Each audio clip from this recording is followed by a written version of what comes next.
So I'll just play for you a sampling of how it sounds across different geographies in the world.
Right, you get a sense of how the music or the melody of Mastercard adapts to different cultures in different countries. The whole idea for us is to make it feel very native to the different cultures. Now, if you look at the world, it is such a rich tapestry of, the music itself represents so beautifully the music, the color, the culture, the different ways of celebrating life. It's such a diverse and a beautiful tapestry that is there.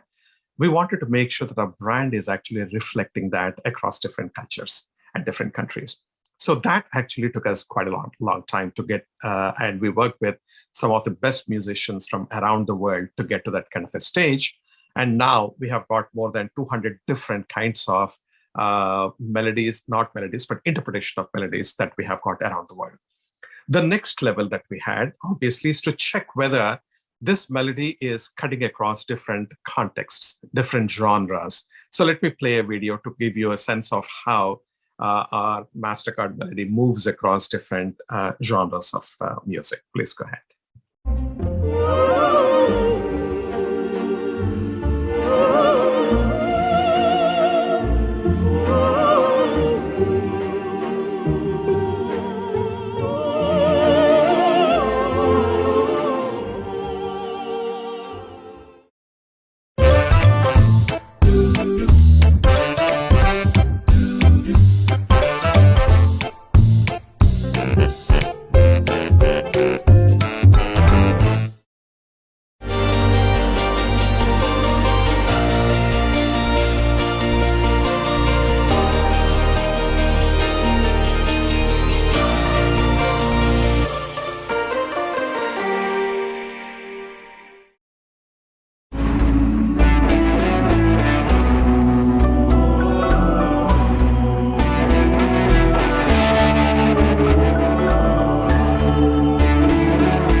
So you get a sense of this as to how it ports from one genre to another genre and still be there extremely relevantly and in a very appropriate fashion.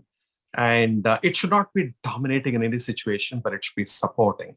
Because the idea is not just creating some nice music for the sake of it, but it has to be consistent with the brand representation. Just like in the case of a visual logo, you just don't create attractive visual logos. What you really try to do is to have some branding guidelines. You say, these are the colors, these are the proportions, these are the shapes, these are the do's, these are the don'ts. So for visual brand representation, there are tons and tons of playbooks available. So we said, how do you let the brand guidelines actually get represented in the world of sound? It's not an easy thing. And we had to rack our brains to see, because we don't want to sit in here in New York and try to create music and the interpretation of our brand around the world within the guidelines.